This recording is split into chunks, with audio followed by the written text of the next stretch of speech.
दोस्तों बात करें तो इंडिया के अंदर स्मार्टफोन के अंदर कस्टम ड्यूटी यहाँ पे रिड्यूस हो गई है। यानी कोई कंपनी बाहर से अगर फोन इंडिया में लाके बेचना चाहती है तो 5% कम उसे कस्टम ड्यूटी देनी पड़ेगी, यानी कि 5% सस्ता हो सकता है फोन। अब बात करें तो इंडिया के अंदर जो फोन सबसे ज्यादा इंपोर्ट किया जाता है वो होता है आईफोन, खासतौर पे आईफोन के प्रो मॉडल, क्योंकि इंडिया में आईफोन 15, 15 प्लस तो बनता है। आने वाले समय में आईफोन 16 और 16 प्लस भी बनेगा, लेकिन प्रो मॉडल ऐसी चीज है, आईफोन 15 प्रो, प्रो मैक्स या फिर 16 प्रो, 16 प्रो मैक्स, इनकी मैन्युफैक्चरिंग चाइना में होती है। तो हर एप्पल का कोई ऐसा प्लान नहीं है कि आने वाले समय में इन आईफोन्स को इंडिया में लेकर आए और इंडिया में इसकी मैन्युफैक्चरिंग करें। लेकिन अगर इनके ऊपर कस्टम ड्यूटी कम होती है तो क्या सच में एप्पल ऐसा करने वाली है? यार बिल्कुल ऐसा नहीं। एग्जैक्टली मैं अंदर की बात मैं बताता हूँ क्या है कि एप्पल प्रॉफिट ड्रिवन कंपनी है और वो आईफोन की कीमत गिराने नहीं वाली। आईफोन के प्रो मॉडल तो बहुत महंगे रहेंगे और एप्पल कोशिश कर रहा है ज्यादा से ज्यादा लोगों को महंगा आईफोन बेचने का। मुझे नहीं लगता कि एप्पल वाले कभी भी अपने आईफोन की कीमत अब जब जाके ड्रॉप करने वाले हैं। इवन यहाँ पे मेरे को ये भी पता चलता है कि 2025 में एक और प्राइस हाइक होगा आपके मोबाइल फोन्स के अंदर, और इन जनरल आपके जो मोबाइल फोन से काफी ज्यादा महंगे हो सकते हैं, और इन जनरल आपके मोबाइल फोन से वो पहले से ज्यादा महंगे हो सकते हैं। इवन आज के समय में जो कंपनीज है वो भी काफी ऐसा काम कर रही हैं कि यहाँ पे फोन की कीमत तो ज्यादा करती है, लेकिन बैंक ऑफर, डिस्काउंट वगैरह ये सब दिखा के मोबाइल फोन को बेचने की कोशिश करती है। लेकिन इस टाइप के ऑफर्स और डिस्काउंट डील होती है ना, आने वाले समय में थोड़ा सा कम हो सकती है। इसके साथ ही बात करें तो यहाँ पे इंडिया के अंदर जो इंपोर्ट होगा मोबाइल फोन्स का वो सस्ता तो हो गया। पहले जहाँ 20% कस्टम ड्यूटी थी 15% कस्टम ड्यूटी देनी पड़ेगी। इसके साथ ही जो मोबाइल फोन के चार्जर्स होते वहां पर भी कस्टम ड्यूटी कम हो गई है। यहाँ तक कि जो प्रिंटेड सर्किट बोर्ड थे, अगर कोई कंपनी अगर उन्हें भी इंपोर्ट करते तो उनकी कीमत भी कम हो गई। यानी कि ओवरऑल कंपनी के लिए थोड़ा ईजी पड़ेगा इंडिया में स्मार्टफोन को बनाना, बाहर से लेकर आना। लेकिन फिर भी जो इंडिया है ना, वहां पे आपको जो मोबाइल फोन की कीमत है वो ज्यादा ही देखने को मिलेगी। यार सच बताऊं, ये खास ट्रूथ होने वाला है, आप एक्सपेक्ट नहीं कर सकते यहाँ पे कीमत कम होने का। इसके साथ ही एप्पल के आईफोन के बारे में बात करें तो अराउंड $40 बिलियन के आईफोन पिछले फाइनेंशियल ईयर में एप्पल ने इंडिया में बनाए थे। ये बहुत बड़ा नंबर है क्योंकि इनकी कॉस्ट काफी ज्यादा होती है। इवन इंडिया से आईफोन्स ऑलरेडी बाहर शिप होने शुरू हो चुके हैं, जहाँ पे बेस मॉडल और प्लस मॉडल्स हैं इसके। अब देखना है कि एप्पल वाले इंडिया को किस तरीके से फोकस करते, आईफोन्स किस तरीके से बनते इंडिया में, ये एक अच्छी चीज है।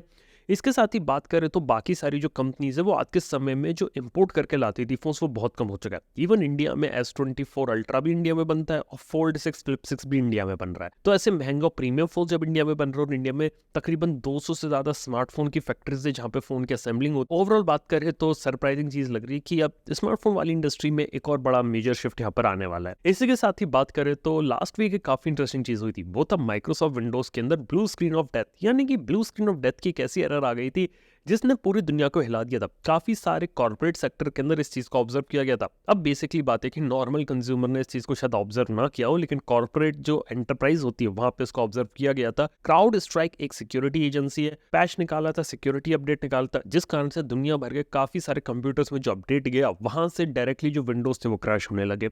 इसके बाद इस चीज को रोल बैक कर लिया गया, इसको फिक्स वगैरह किया गया और आज के समय में चीजें नॉर्मल चल रही है। लेकिन सरप्राइजिंग बात है, जो लोग इससे अफेक्ट हुए थे ना, उनको $10 का गिफ्ट कार्ड प्रोवाइड किया जा रहा है। अब सरप्राइजिंग बात है, कॉर्पोरेट और इंटरप्राइजेस में इसका कोई मतलब नहीं होता। नॉर्मल कंज्यूमर को शायद $10 जो होते हैं गिफ्ट कार्ड होगा उसे वो अच्छा लगेगा, लेकिन जब भी हम कॉर्पोरेट में बात करते हैं ना तो हमें मिलियंस ऑफ डॉलर्स का यहाँ पे लॉस होता है। इसी के साथ ही बात करें तो टेलीकॉम रिलेटेड एक काफी इंटरेस्टिंग न्यूज है कि जो जियो है वो आज के समय में सबसे बड़ा मोबाइल फोन ऑपरेटर बन गया दुनिया में in terms of data consumption.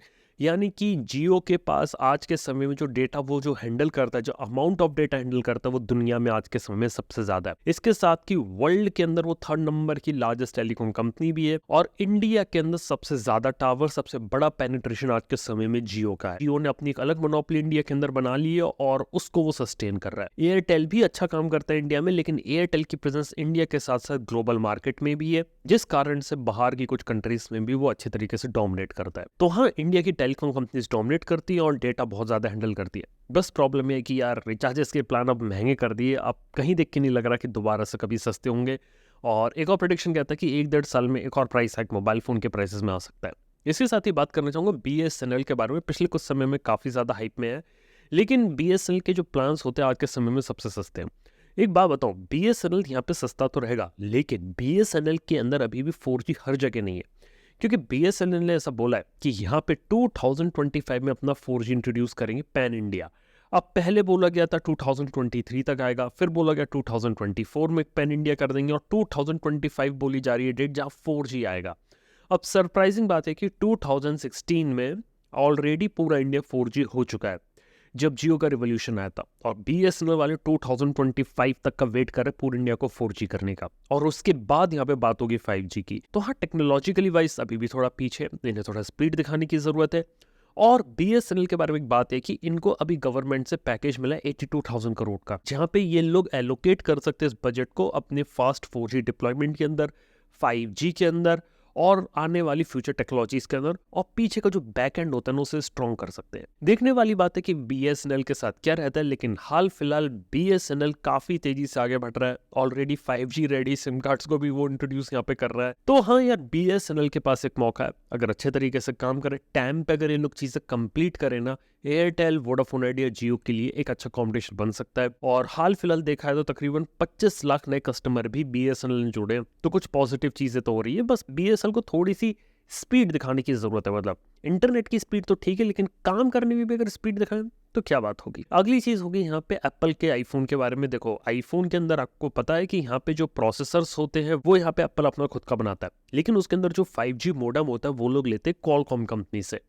पिछले कई सालों से एप्पल कोशिश कर रहा है अपना खुद का 5G मोडेम बनाने की, लेकिन थोड़ा सा सफल रहा है। लेकिन अब रिपोर्ट आ रही है कि शायद एप्पल अपना खुद का 5G मोडेम यहाँ पे निकाल सकता है आने वाले फ्यूचर के आईफोन्स में। और सुनने में ये भी आया है कि आईफोन 17 में ज्यादा बड़े चेंजेस होंगे, और उसके अंदर आपको एक स्लिम मॉडल भी देखने को मिलेगा, और उसके लिए एप्पल अपना खुद का 5G मोडेम यहाँ पे क्रिएट करेगा। यहाँ तक कि इमेज सेंसर भी जो एप्पल के आईफोन में लंबे समय तक यूज होता रहा वो सोनी का था। अब रिपोर्ट आ रही है कि आईफोन 17 से कुछ आईफोन मॉडल्स के अंदर ये लोग शायद अपना सैमसंग का इमेज सेंसर यूज कर सकते हैं। अब देखने वाली बात है कि कौन सा इमेज सेंसर होता है, क्या होता है, लेकिन एप्पल काफी ज्यादा कंट्रोल रखती है अपनी R&D प्रोसेस में, और जो कंपोनेंट्स यूज करते हैं, और अपने पार्टनर के साथ बहुत ही ज्यादा क्लोजली काम करते हैं ताकि कंसिस्टेंट एक्सपीरियंस अपने हर एक फोन को दिया जा सके। सोनी के साथ उसने काफी सालों तक काम किया, उसकी इमेज ट्यूनिंग करी, सेंसर ऑप्टिमाइज किया, जिस कारण से काफी हाई क्वालिटी इमेजेस वो लोग प्रोड्यूस कर पाते सोनी सेंसर के साथ। ऐसे ही काफी सारी चीजें। लेकिन बस ये बोलना चाहूंगा आईफोन के बारे में कि यार, आईफोन के बेस मॉडल में 120 हर्ट्ज का डिस्प्ले डाल दे और फास्ट चार्जिंग डाल देना, क्या बात होगी। बस ये दो ऐसी कमियां जो आईफोन के साथ अभी तक यहाँ पे जुड़ी हुई है, और देख के नहीं लग रहा कि आने वाला आईफोन 16 भी इन चीजों को यहाँ पे कभी सॉल्व कर पाएगा। तो दोस्तों यार, ये थी कहानी इस हफ्ते की, कुछ इंटरेस्टिंग टेक न्यूज मैंने आपके साथ शेयर करी। तो दोस्तों, इस पॉडकास्ट को यही खत्म करते हैं। मैं आज चलता हूँ अपने अगले पॉडकास्ट के अंदर। Good bye.